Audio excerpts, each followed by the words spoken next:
ॐ नमो भगवते रुद्राय। अथ दारिद्र्यदहन शिवस्तोत्रम्।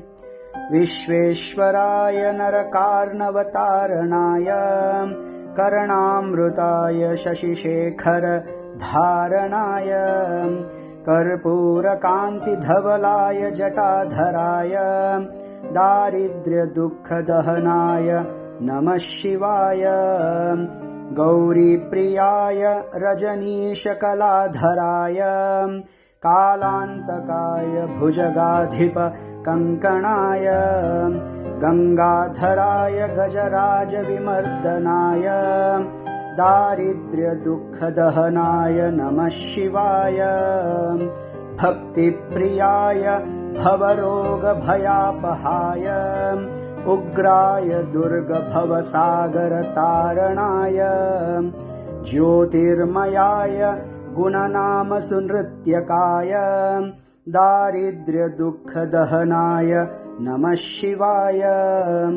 चर्माम्बराय शवभस्मविलेपनाय भालेक्षणाय मणिकुण्डलमण्डिताय मञ्जीरपादयुगलाय जटाधराय दारिद्र्यदुःखदहनाय नमः शिवाय।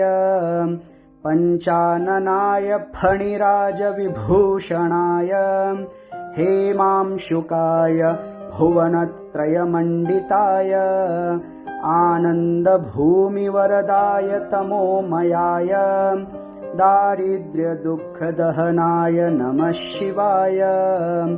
भानुप्रियाय भवसागरतारणाय कालान्तकाय कमलासनपूजिताय नेत्रत्रयाय शुभलक्षणलक्षिताय दारिद्र्यदुःखदहनाय नमः शिवाय।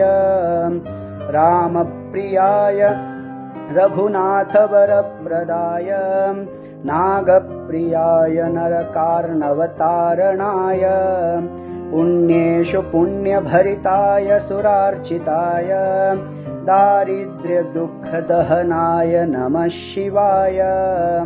मुक्तेश्वराय फलदाय गणेश्वराय गीतप्रियाय वृषभेश्वरवाहनाय मातङ्गचर्मवसनाय महेश्वराय दारिद्र्यदुःखदहनाय नमः शिवाय।